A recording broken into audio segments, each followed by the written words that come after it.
तो आज हमारा करंट अफेयर का टॉपिक होगा इम्पोर्टेंट इंडेक्स यानी सूचकांक 2022। 2022 में अब तक जो इम्पोर्टेंट इंडेक्स पूछे गए हैं, बताए गए हैं, उस जो हमारी परीक्षा में आने की संभावना है वो हम आपसे चर्चा करेंगे। तो इसमें सबसे इम्पोर्टेंट इंडेक्स है HDI यानी ह्यूमन डेवलपमेंट इंडेक्स, मानव विकास सूचकांक। इसमें भारत की रैंक है 132।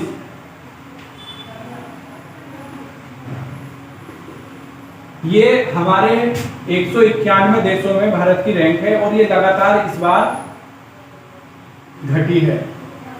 और इसे जारी करने वाली संस्था की अगर हम बात करें तो वो है UNDP यानी यूनाइटेड नेशन डेवलपमेंट प्रोग्राम। फिर हम दूसरी अपने इंडेक्स की बात करते हैं, bird press freedom index 2022। Bird press freedom index 2022 को जारी करने वाली संस्था है रिपोर्टर विदाउट बॉर्डर। क्योंकि आजकल प्रश्न पूछने के लिए रैंक से केवल प्रश्न नहीं आ रहे, प्रश्न हमारे ये भी आ रहे हैं कि इस इंडेक्स को जारी करने वाली संस्था कौन सी है। तो रिपोर्टर विदाउट बॉर्डर के द्वारा ये जारी की गई और इसमें भारत की रैंक आई है 150। तो 150 रैंक है इंडिया की।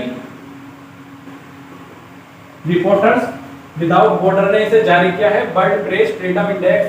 और यहीं से अगर एक स्टैटिक क्वेश्चन की बात करें तो ये देखते हैं कि हमारे संविधान के किस आर्टिकल में प्रेस की बात की गई है, प्रेस की स्वतंत्रता की बात की गई है। वह है 19(1)(a)। इसके अंतर्गत हमारे प्रेस की अभिव्यक्ति की स्वतंत्रता की बात की गई है, बोलने के अधिकार की बात की गई है। तो यहाँ से हम ये भी ध्यान रखेंगे कि आर्टिकल 19 काफी इंपोर्टेंट हो जाता है। और इसके बाद हमारी अगली world happiness index. World happiness index पिछले PCS की परीक्षा में भी इससे प्रश्न बना था। और इस इंडेक्स के बारे में अगर मैं बताऊं तो इसमें हमारी भारत की रैंक रही है 136। 136वीं रैंक रही है इसकी, वर्ल्ड हैप्पीनेस इंडेक्स 2022 की।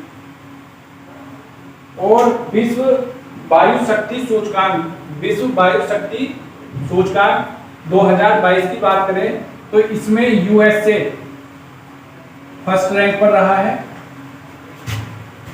रूस सेकंड रैंक पर रहा है और भारत चीन को पीछे छोड़ते हुए पहली बार थर्ड रैंक पर रहा। इसलिए इंपॉर्टेंट हो जाता है। वायुसेना 8 अक्टूबर को वायुसेना दिवस भी मनाया जाता है और ये USA पहली रैंक पर है, रूस दूसरी रैंक पर है और भारत तीसरी रैंक पर है, चीन को पीछे छोड़ते हुए। चीन की रैंक इस बार 4th रैंक है। विश्व वायु शक्ति सूचकांक। इसके बाद हम बात करते हैं पर्यावरण प्रदर्शन सूचकांक 2022 की। पर्यावरण प्रदर्शन सूचकांक 2022 में भारत की रैंक 180 भी है, जो 180 देशों में 180वें स्थान यानी कि अंतिम रैंक पर भारत इस बार इसमें है। और इसको जारी करने वाले संस्था की बात करें तो उसका नाम है Yale University. Yale University America की है, ये इसको जारी करती है। और काफी बच्चे इसमें कंफ्यूज हो जाते हैं, जब पर्यावरण की बात आती है तो हम केवल एक ही संस्था को बार बार रिकॉर्ड कर पाते हैं, UNEP, United Nation Environment Programme. और यूनाइटेड नेशन एनवायरनमेंट प्रोग्राम की अगर बात करें तो इसका मुख्यालय नैरोबी केन्या में है। नैरोबी केन्या, केन्या की राजधानी क्या है? नैरोबी। तो यहां से हमें एक राजधानी भी याद होगी, UNEP का मुख्यालय भी याद हो गया। और ये इसी संस्था ने बताया था कि 5 जून को हम पर्यावरण दिवस, इसी संस्था की स्थापना हुई और 5 जून को पर्यावरण दिवस मनाया गया। तो ये भी बड़ा इंपॉर्टेंट है। 5 जून को हमेशा पर्यावरण दिवस वाला सवाल इतनी बार रिपीटेड हो चुका है कितनी परीक्षाओं में कि पर्यावरण दिवस कब मनाया जाएगा। और इसके बाद हम देखते हैं सतत विकास सूचकांक यानी SDG, sustainable development goal, SDG 2022 में भारत की रैंक क्या रही है? तो इसमें भारत की रैंक रही है 121, 121वीं रैंक रही है भारत की।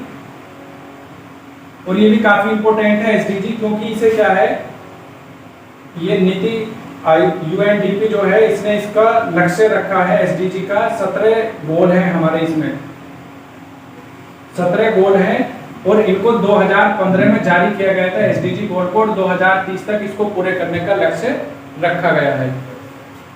तो ये सारे इंडेक्स हम देख रहे हैं और अगला इंडेक्स हमारा होगा बौद्धिक संपदा सूचकांक 2022। बौद्धिक संपदा का मतलब है जो हमारी बुद्धि के द्वारा हम इनोवेट करते हैं, जो हमारे आइडियाज हैं, उसके बारे में जो सूचकांक जारी करते हैं उसमें भारत की क्या रैंक है। और इसके लिए हम क्या करते हैं, पेटेंट है, कॉपीराइट है, ये सारी चीजें हमारी इसलिए यूज होती हैं। और पेटेंट जो है वो 20 वर्षों के लिए जारी किया जाता है, उसके बाद हम अपने किसी भी चीज का पेटेंट नहीं रख सकते। 20 वर्षों के बाद उसे कोई भी यूज कर सकता है। जैसे जेनरिक दवाएं हैं, जेनरिक दवाएं पेटेंट के बाद बनती हैं, इसलिए वो काफी सस्ती हो जाती है। पेटेंट पे किसी भी विशेष व्यक्ति का अधिकार होता है क्योंकि वो उसका अपना फॉर्मूला होता है। तो विशेष जो बौद्धिक सूचकांक है इसमें भारत की रैंक क्या है, 43 रैंक। राज्य ऊर्जा और जलवायु सूचकांक 2022 की अगर बात करें तो इसे जारी किया है नीति आयोग ने। और नीति आयोग ने इसे जारी करते हुए राज्यों को 2 श्रृंखला में बांटा। बड़े राज्यों में गुजरात फर्स्ट रैंक पर है और छोटे राज्यों में गोवा फर्स्ट रैंक पर है। तो नीति आयोग भी हमारे लिए इंपॉर्टेंट है। नीति आयोग की बात करें तो इसकी स्थापना योजना आयोग के स्थान पर 1 जनवरी 2015 को की गई थी। 1 जनवरी 2015। और इसी की अभी इंपॉर्टेंट ये है कि इसका अध्यक्ष कौन होता है, इसके उपाध्यक्ष कौन है और इसके सीईओ कौन है। अध्यक्ष इसके हमेशा पदेन प्रधानमंत्री, जो भी पदेन प्रधानमंत्री होंगे वो इसके अध्यक्ष होंगे। इसके उपाध्यक्ष सुमन बेरी हैं और इसके सीईओ परमेश्वरन अय्यर।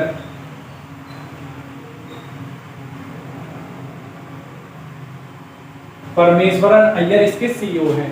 तो ये भी बड़ा इंपॉर्टेंट आयोग है नीति आयोग। और नीति आयोग की फुल फॉर्म भी हमें याद कर लेनी चाहिए, नीति आयोग की फुल फॉर्म। इसके बाद हम बात करते हैं भ्रष्टाचार धारणा सूचकांक 2022 की। भ्रष्टाचार धारणा सूचकांक 2022 में भारत की रैंक है 85।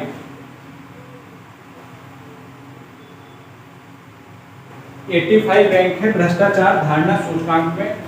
और इसको जारी करने वाली संस्था की बात करें तो ट्रांसपेरेंसी इंटरनेशनल।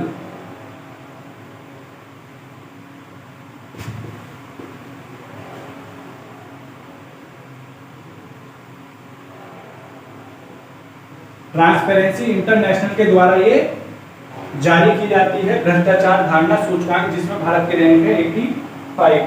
वैश्विक शांति सूचकांक की बात करें, वैश्विक शांति सूचकांक में भारत की रैंक है 135वीं। वैश्विक शांति सूचकांक में भारत की रैंक है 135वीं। और इसके बाद ट्रैवल एंड टूरिज्म इंडेक्स की बात करें तो इसमें भारत की रैंक है 54। ट्रैवल और टूरिज्म में भारत की रैंक है 54। ट्रैवल और टूरिज्म इंडेक्स, इसको जारी करने वाली संस्था की बात करें तो world economic forum. World economic forum, forum का मतलब है मंच, वैश्विक आर्थिक मंच, इसको जारी करता है वैश्विक आर्थिक मंच। और विश्व प्रतिस्पर्धात्मक सूचकांक 2022 की अगर बात करें तो इसमें भारत की रैंक है 37।